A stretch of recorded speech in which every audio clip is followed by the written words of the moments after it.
નમસ્તે બાળકો, કેમ છો? મજામાં ને? આજે આપણે એક નવી વાર્તા જોવાના છે અને વાર્તાનું નામ છે ખડબડ ખડબડ ખોદત હૈ. વાર્તાનું નામ છે ખડબડ ખડબડ ખોદત હૈ. વાર્તાનું નામ છે ખડબડ ખડબડ ખોદત હૈ. એક બ્રાહ્મણ હતો અને એક બ્રાહ્મણી હતા. બ્રાહ્મણને કોઈ કામ ધંધો સૂઝે નહીં અને આળસ કર્યા કરે. બ્રાહ્મણીએ એક દિવસ બ્રાહ્મણને કહ્યું કે જુઓ, તમે કાંઈ કામ ધંધો કરતા નથી અને જો તમે કંઈ કામ ધંધો નહીં કરો તો આપણું ગુજરાન કેવી રીતે ચાલશે? બ્રાહ્મણે કીધું કે હું શું કરું? બ્રાહ્મણી ખૂબ હોશિયાર હતી. તેને એક શ્લોક શીખવાડ્યો. બ્રાહ્મણીએ બ્રાહ્મણને એક શ્લોક શીખવાડ્યો અને કહ્યું, આ શ્લોક તમે રાજાની સભામાં જઈને સંભળાવો. જો રાજાને ગમી જાય તો કદાચ તમને ઇનામમાં રૂપિયા પણ આપે તો આપણું થોડું ઘરનું ગુજરાન પણ ચાલશે. બ્રાહ્મણ કહે છે કે સારું.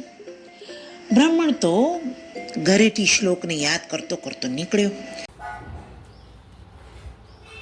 ચાલતા ચાલતા ચાલતા ચાલતા જંગલમાંથી પસાર થાય છે અને ત્યાં એક નદી આવે છે. બ્રાહ્મણને થયું કે લાવને આ નદીમાં હું નાહી લઉં. એટલે બ્રાહ્મણ તો શ્લોકને યાદ કરતો જાય અને નદીમાં નાહતો જાય. એટલામાં દૂર એને એક જળ કુકડી દેખાઈ.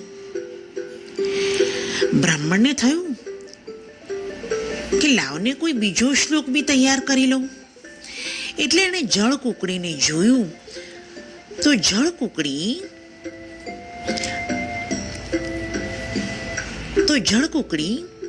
જમીનમાં ખાડો કરતી હતી.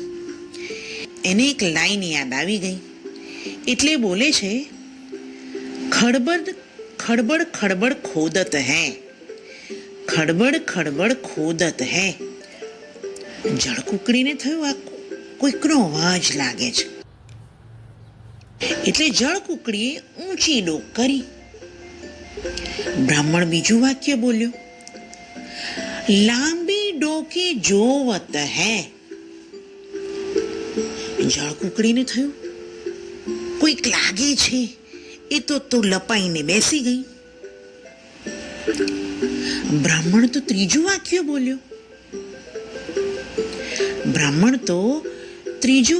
બોલ્યો. કુકડ મુકડ બેઠત હૈ. હવે જળકુકડીને થયું જરૂર કોઈ લાગે છે એટલે એ તો ત્યાંથી ભાગી ગઈ અને પાણીમાં જતી રહી. બ્રાહ્મણ તો ચોથું વાક્ય બોલ્યો, ધડબડ ધડબડ દોડત હૈ. હવે આને યાદ કરીને તો રાજાના મહેલમાં ગયો અને રાજાને કહ્યું, રાજાજી, હું તમારા માટે એક શ્લોક તૈયાર કરી આવ્યો છું. રાજા કહે છે, બોલો. રાજા તો સભાના બધા જ સભ્યોને કહે છે કે તમે બધા જ ધ્યાનથી સાંભળજો. ત્યારબાદ આ શ્લોકનો શું અર્થ થાય છે તે મને કહેજો. હવે બ્રાહ્મણે તો શ્લોક બોલવાનો શરૂ કર્યો.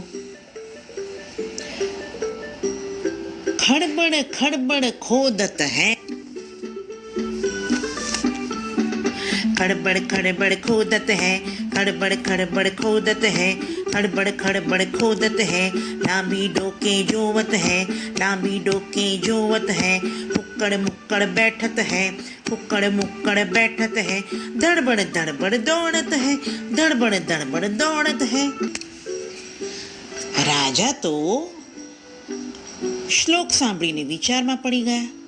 રાજાએ સિપાહીઓને કહ્યું કે આ બ્રાહ્મણને આપણા મહેલમાં મહેમાન તરીકે રાખો અને એમના શ્લોકનો જવાબ આપણે 2-4 દિવસમાં આપીશું.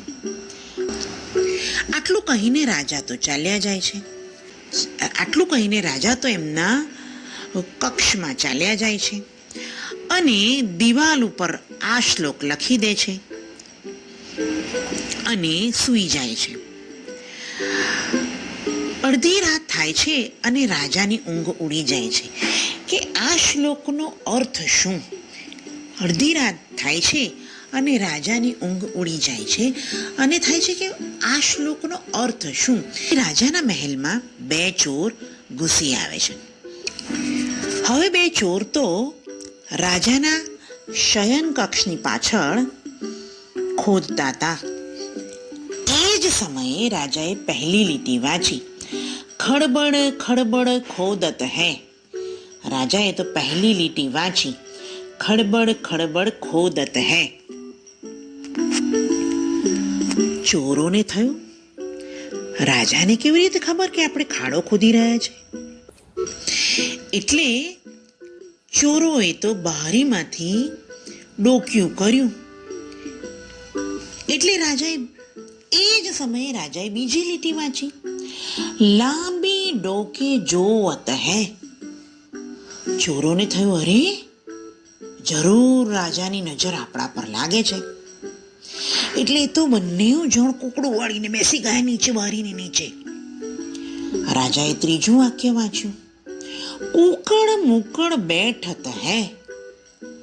ચોરોને થયું, ચોક્કસ રાજા આપણને જોઈ ગયા છે. બંને ત્યાંથી ભાગ્યા, ધૂમ દબાવીને ભાગ્યા. રાજાએ તો ચોથું વાક્ય બોલ્યું, દડબડ દડબડ દોડત હૈ. હવે બંને ચોર તો પોતાના ઘરે પહોંચે છે અને ગભરાઈ જાય છે કે અરે રાજાજી આપણને જોઈ ગયા, હવે તો આપણી આઈ બની. બીજો દિવસ થાય છે, ત્રીજો દિવસ થાય છે. આ બંને જણ રાજાની સભામાં બી દેખાતા નહોતા.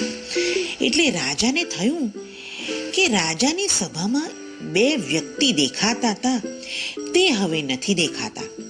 એટલે રાજાએ કહ્યું, સિપાહીઓ, જે 2 વ્યક્તિ અહીં ઊભેલા એ હમણાંના દેખાતા નથી, જાઓ એમને શોધી લાવો. રાજાજી તો આ બંનેને શોધવા મોકલે છે અને સિપાહીઓ એમને પકડી લાવે છે. હવે રાજાજી કહે છે, કેમ હમણાંના તમે સભામાં દેખાતા નથી? આ બંનેઓને થાય છે કે હવે તો આ ચોક્કસ આપણી આઈ બની. રાજાજીને ખબર તો પડી જ ગઈ છે કે આપણે જ ચોરી કરવા ગયા હતા. એટલે બંને કહે છે, રાજાજી અમને માફ કરી દો, રાજાજી અમને માફ કરી દો, અમે ક્યારેય ચોરી નહીં કરીએ. રાજા કહે, પણ તમે ક્યાં ચોરી કરી? ક્યારે ચોરી કરી? તો કે રાજાજી, 2-3 દિવસ પહેલાની વાત છે. અમે અડધી રાત્રે તમારી બારી પાસે આવ્યા હતા. અમે તમારા શયન કક્ષની પાછળ આવ્યા હતા અને અમે જ્યારે ખાડો ખોદતા હતા ત્યારે તમે એવું બોલ્યા, ખડબડ ખડબડ ખોદત હે. પછી અમે બારીમાં જોયું તો તરત તમે બોલ્યા, લાંબી ડોકી જોવત હે.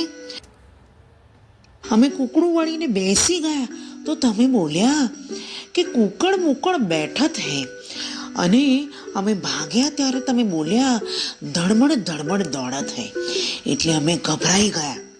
એટલે અમે સભામાં આવતા નહોતા, પણ અમને માફ કરો, અમે કશી ચોરી નથી કરી.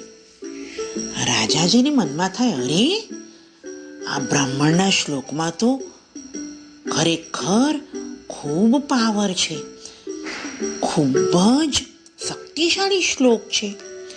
એમણે તો ચોરોને બી ભગાડી મૂક્યા.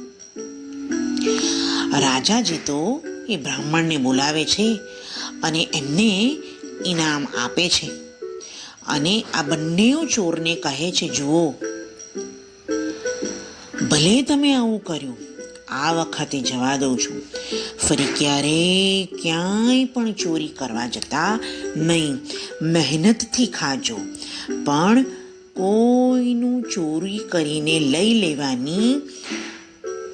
કોઈનું બી લઈ લેવાની, હડપી લેવાની દાનત રાખશો નહીં. બરોબર ને? બંને ચોરોએ માફી માંગી અને બ્રાહ્મણ કમાણીના રૂપિયા લઈ પોતાના ઘરે ચાલ્યો ગયો. પછી ખાધું, પીધું ને મજા કરી. બાળકો, વાર્તામાં મજા આવી ને? જો વાર્તા ગમી હોય તો ચેનલને સબસ્ક્રાઈબ કરજો, શેર કરજો અને લાઈક કરજો. આવજો.